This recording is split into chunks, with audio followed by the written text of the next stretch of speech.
Hola, en este vídeo aprenderemos a doblar camisetas por dos métodos distintos, para que elijas el que más te guste. Primer método. La colocamos boca abajo. Doblamos las mangas hacia el centro.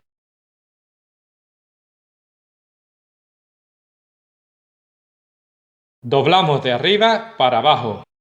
Así. Doblamos de un lado hacia el centro. Hacemos lo mismo en el otro lado, montando uno encima del otro. Doblamos de arriba hasta el centro, formando dos mitades iguales. En este bolsillo que se nos ha formado, metemos la mitad de abajo.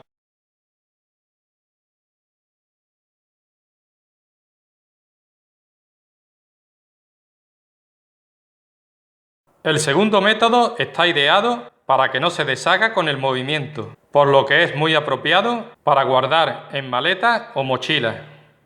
Doblamos de abajo hacia adentro, de un lado hacia el centro y la manga hacia afuera.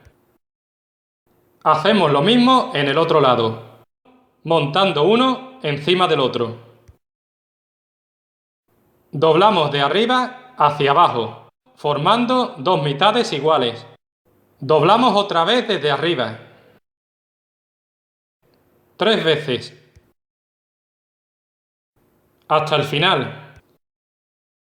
Este lado que queda abierto, lo volvemos del revés, cubriendo toda la camiseta y formando un bloque compacto.